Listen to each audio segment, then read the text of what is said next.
तो good morning, good evening, good afternoon, जहाँ भी आप हैं, जब भी आप हैं, बहुत बहुत शुक्रिया मेरे इन वीडियोस को देखने के लिए। और मैं यहाँ पर हूँ कार्ल द मून के ऑफिस में। जी हाँ, और हम हैं यहाँ पर द मून बेस पे। ये है the moon cave. Oh, the moon cave. असल में द मून बेस मुझे ज्यादा पसंद आ रहा है। जी हाँ वो बहुत ज्यादा बेहतर है। मुझे ये लग रहा था कि मून केव बेहतर होगा ज्यादा, लेकिन मून बेस तो बहुत ज्यादा अच्छा है। मेरे ख्याल से मून बेस सबसे बेहतरीन नाम है मेरे ऑफिस के लिए। बहुत बहुत शुक्रिया डाविंची, क्या बात है, बहुत बढ़िया। तो हम यहाँ पर आज टीए करने वाले हैं, टेक्निकल एनालिसिस। देखने वाले हैं कि बिटकॉइन के साथ क्या हो रहा है, बिटकॉइन कहाँ जा रहा है और हम इसमें ट्रेड कैसे कर सकते हैं। और उम्मीद है कि हम आज उम्मीद का अफीम फूकेंगे और सपने देखेंगे, हमारे होपियम सपने। जी हाँ, हमें उसकी बहुत ज़रूरत है। जी हाँ, हम सभी को होपियम ड्रीम्स की बहुत ज़्यादा ज़रूरत है। और उसका मतलब ये है कि हम आशा करते हैं कि बिटकॉइन ऊपर की तरफ जाएगा भविष्य में। तो चलिए नज़र डालते हैं चार्ट्स पे। ठीक है, तो आप मुझे बताइए कि आप क्या देखते हैं और फिर मैं बताऊंगा कि मैं क्या सोचता हूँ उसके बारे में। तो हाँ, इस वक्त मैं ये देख रहा हूँ कि हमने एक एम पैटर्न बनता हुआ देखा था यहाँ पे।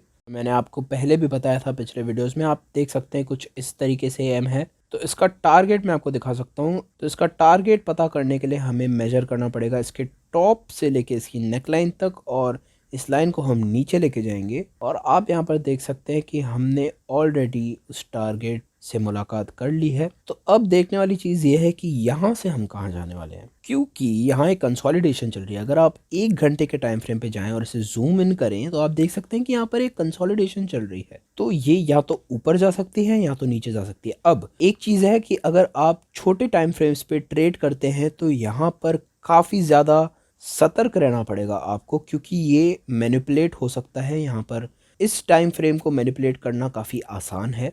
और यूजुअली क्या होता है यहाँ पर, या तो हम थोड़ा ऊपर जाते हैं और फिर बहुत नीचे आ जाते हैं, या तो फिर थोड़ा नीचे जाते हैं फिर बहुत ऊपर आ जाते हैं। ये सारी चीज़ें यहाँ होती है, और ये सारी चीज़ें बहुत ज़्यादा होती है, खास करके एक बेयर मार्केट में ये बहुत होता है। जी हाँ, मुझे पता है। जब भी हम इस तरह साइड की तरफ जा रहे हों तो ट्रेड डालने में बहुत ज़्यादा खतरा होता है। और क्योंकि इसमें क्या हो सकता है, एक विक आ सकती है जो बहुत ऊपर चले जाएगी, एक विक आ सकती है जो बहुत नीचे चले जाएगी। ऐसी चीज़ें यहाँ होती रहती है। तो इसीलिए मैं इन लेवल्स पर कभी नहीं खेलता। मैं एक बड़ी ब्रेकआउट का इंतज़ार करता हूँ। और चलिए मैं दिखाता हूँ कि मैं किस ब्रेकआउट का यहाँ इंतज़ार कर रहा हूँ। तो क्या मैं यहाँ दिखा सकता हूँ? जी जी जी, प्लीज़ दिखाइए आप कौन से ब्रेकआउट का इंतज़ार कर रहे हैं। तो मैं यहाँ पर एक बहुत ही क्लियर डिसेंडिंग ब्रॉडनिंग वेज बनता हुआ देख रहा हूँ। और हमने अभी अभी एक वीडियो बनाया जो मेरे चैनल पे है, जहाँ हमने इसी के बारे में बात की, आप जाकर देख सकते हैं। लेकिन मैं आपके ऑडियंस के लिए बताना चाहूँगा कि यहाँ पर हम एक बहुत ही खूबसूरत एक डिसेंडिंग ब्रॉडनिंग वेज बना रहे हैं। और अगर ये टूटता है और ऊपर चला जाता है तो ये एक लॉन्ग पोजीशन के लिए एक बहुत ही ज़बरदस्त मौका होगा। लेकिन अगर ये टूटकर नीचे जाता है तो मैं कुछ नहीं करूँगा, मैं शॉर्ट नहीं करूँगा, मैं हाथ भी नहीं लगाऊंगा। पर हाँ, ये एक लॉन्ग करने की अपॉर्चुनिटी है, बहुत अच्छा मौका है। मैं खुद इतना उत्तेजित नहीं होता हूँ शॉर्ट करने के लिए इतनी छोटी लेवल्स पे। हाँ, अगर हम इस बड़ी लेवल को तोड़ते हैं जो है $35,480 की, अगर हम इसे तोड़ते हैं तो हम नीचे 32,000 की लेवल तक एक शॉर्ट खेल सकते हैं। पर मैं चाहता हूं कि ये ऊपर की तरफ टूटे और हम ऊपर जाएं। और क्योंकि ये एक बुलिश पैटर्न है तो इसका ज़्यादा सेंस भी बनता है कि हम ऊपर की तरफ टूटें। पर हाँ, ये एक चीज़ होती है कि अगर एक पैटर्न बुलिश है तो हमेशा उसका टूटना ऊपर की तरफ ज़रूरी नहीं है। इसीलिए मैं हमेशा ब्रेकआउट का इंतज़ार करता हूँ, क्योंकि जब तक एक ब्रेकआउट होता नहीं है तब तक कोई ट्रेड नहीं है। जी हाँ, बिल्कुल बिल्कुल। तो आप इस वक्त एक शॉर्ट पोजीशन में तो नहीं है ना? आपने अपनी सारी पोजीशन को क्लियर कर दिया है? जी जी जी हाँ, मैं बिल्कुल कोई शॉर्ट में नहीं हूँ इस वक्त। तो हाँ, तो मुझे ऐसा लगता है कि हम यहाँ पर $35,500 की लेवल को रीटेस्ट करने वाले हैं। पर हाँ, जब हम वैसा करते हैं तो यहाँ पर एक बड़ा पैटर्न है, अगर आप उससे भी मद्देनजर रखें और इस लेवल को भी मद्देनजर रखें, क्योंकि एक बड़ी लेवल है, तो मुझे ऐसा लगता है कि अगर हम इसे रीटेस्ट करते हैं और बाउंस खाते हैं तो ऊपर हम ज्यादा जाएंगे तो एक बहुत ही जबरदस्त पंप यहाँ पर आ सकता है, और वो हमें ऊपर 41 या 40,000 की लेवल तक ले जा सकता है। और एक चीज जो मुझे लगती है कि अगर ऐसा होता है, अगर हम इतना ऊपर यहाँ रीटेस्ट करके जाते हैं तो हम इस तरीके से ऊपर जाकर 40,000 या 41,000 पहुँच कर वहाँ रेजिस्टेंस खाकर यहाँ फिर नीचे आ सकते हैं और फिर हम साइडवेज की तरफ चलते रहे। तो डाविंची, मुझे ऐसा लगता है कि हम इसी यहाँ पर जहाँ पर हैं यहाँ से ही हम ब्रेकआउट खाकर ऊपर जाके फिर यहाँ नीचे आ सकते हैं।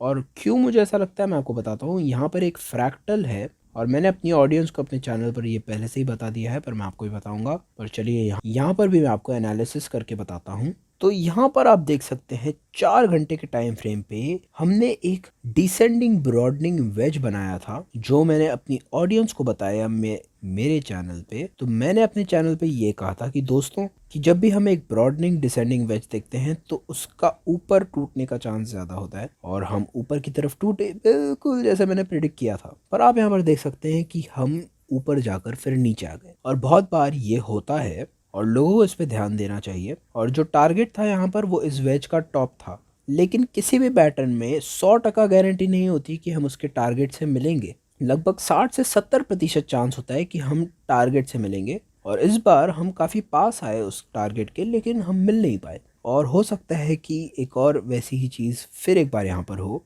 क्योंकि यहाँ पर हमने एक फ्रैक्टल बनते हुए देखा है। और जब भी एक फ्रैक्टल में हम एक पैटर्न को इसी तरह रिपीट होते हुए देखते हैं तो यूजुअली आप फिर एक बार सेम चीज़ को होते हुए देखते हैं। तो मेरे ख्याल से यहाँ पर इसी तरीके से हमारा चलना एक बहुत ही संभव सिनारियो है, और ज़्यादा करके ये होगा यहाँ पे। जी हाँ, मैं सहमत हूँ इससे। और ये बातें जो है ये मेरी अपनी टेक्निकल एनालिसिस के हिसाब से मैं आपको बता रहा हूँ, और मैंने जो तजुर्बा पाया है इन फ्रैक्टल्स को देखकर मैं उसके हिसाब से आपको बता रहा हूँ। ठीक है, तो अब इस दुखद बड़ी चीज़ को बंद करते हैं, और ज़रा हमारा उम्मीद का अफीम जो हमारा होपियम गैस है उसके बारे में बात करते हैं। होपियम ड्रीम्स देखते हैं थोड़ी। तो आपको क्या लगता है बिटकॉइन कहाँ जा सकता है? क्या हमें 42,000 की लेवल को तोड़ना चाहिए? आपका क्या कहना है? आपका क्या कहना है काल? तो डाविंची, मुझे ऐसा लगता है कि हम $1,00,000 की लेवल को इस साल पहुंच सकते हैं अभी भी, भले ही हर हफ्ते उसकी आशंका घटती जा रही है, और तब तक घटती है जब तक हम ऑल टाइम हाई के नीचे हैं। लेकिन अगर हम ऑल टाइम हाई को नहीं तोड़ते हैं सितंबर के महीने के पहले, तो मुझे नहीं लगता है कि हम $1,00,000 की लेवल को तोड़ेंगे इस साल। पर हाँ, चलिए होपियम के बारे में बात करते हैं। तो यहाँ पर होपियम लोग शॉर्ट टर्म में चाहते हैं ज़्यादा।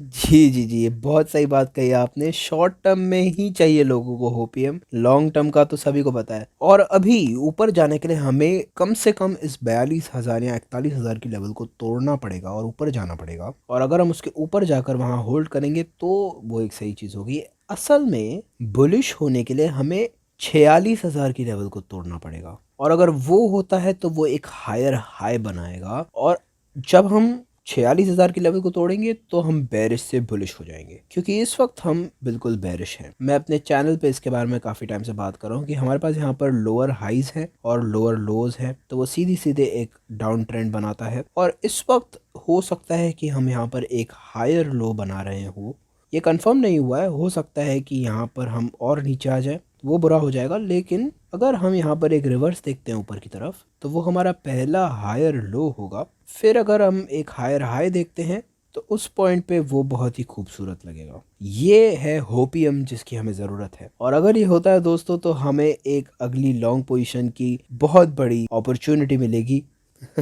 ये एक बहुत बढ़िया चीज़ होगी। और नीचे इस वीडियो को लाइक कर दीजिए अगर आप भी बुलिश सिनारियो देखना चाहते हैं दोस्तों।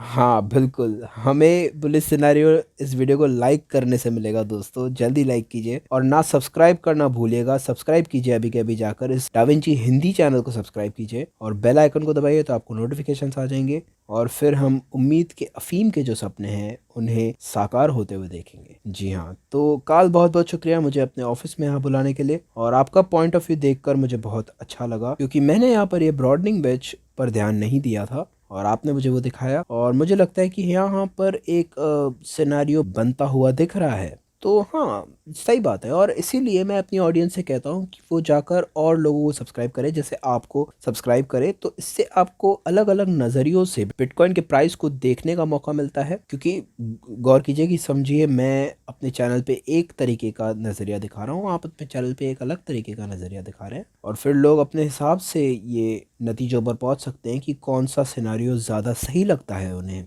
बस अलग अलग नज़रिए बहुत ज़्यादा ज़रूरी है, क्योंकि बहुत बार क्या होता है, हो सकता है कि मैं बुलिश रहूं और आप बेरिश हूं, या फिर आप बेरिश हो या मैं बुलिश हूं। तो हमेशा सही होता है अलग अलग नज़रियों को देखकर बिटकॉइन के प्राइस को सही से परखना। तो मेरा ये मानना है कि एक ही इंसान की ट्रेड एनालिसिस को देखना सही नहीं होता है वो मत कीजिए। आपको बहुत बार जूम आउट करना चाहिए और नए नए नज़रियों से एक चीज़ को देखना चाहिए। और ये सिर्फ ट्रेडिंग के लिए ही नहीं, ये इन्वेस्टिंग के लिए भी सही है। और हाँ, बस यही कहना है मुझे। और हाँ, जब भी आप डाउट में हो जूम आउट करें, जूम आउट करो। तो हाँ, हम लोग बहुत ज़्यादा इन्वेस्टेड हैं बिटकॉइन में, क्योंकि हम ये मानते हैं कि बिटकॉइन असली है, बिटकॉइन यहाँ रहने के लिए आया है और आपको इसका हिस्सा बनना ज़रूरी